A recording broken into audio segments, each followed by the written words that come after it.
So I've been in Australia for the last 3 or 4 days, and I've been loving this country. And today I'm have been wanting to kind of get lost in the Outback and explore the Outback. And today I managed to stumble upon this amazing place called Sacred Canyon. I believe it's called Sacred Canyon.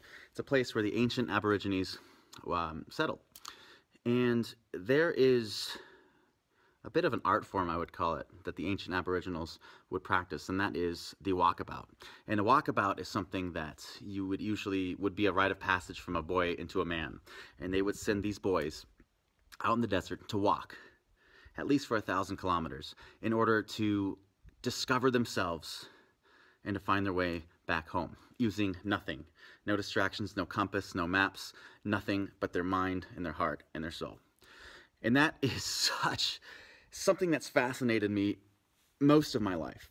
And so in order to be here in Australia right now, to see where the ancient Aboriginals would actually have walkabouts and discover themselves is so powerful right now. To be here in Sacred Canyon is beautiful. To know that is a practice that was done so long ago. And I think the walkabout now is something that can be utilized more than ever, because now we have more distractions than we've ever had before in our entire lives. How are we supposed to find our purpose?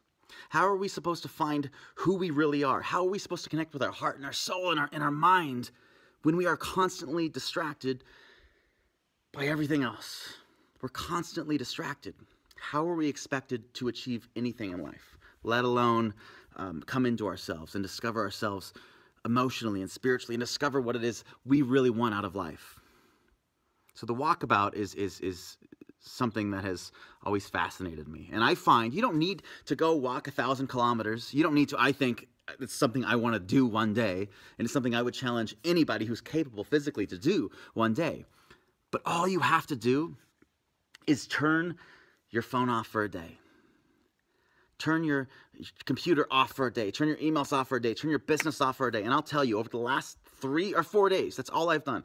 I haven't had much Wi-Fi. I've barely answered a couple emails. I barely answered anything on social media. No phone calls, no text messages whatsoever. I don't have any data going right now. So out here in the Outback, it's been spotty Wi-Fi at best. And so I'll still get on once in a while, but I've noticed something.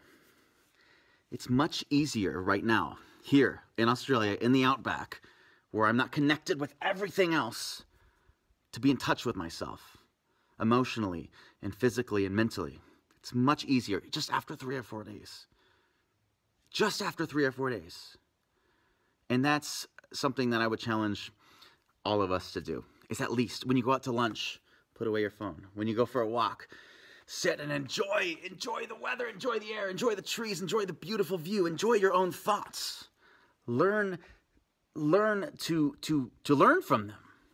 Learn to be moved by your thoughts, and don't constantly be distracted by everything else.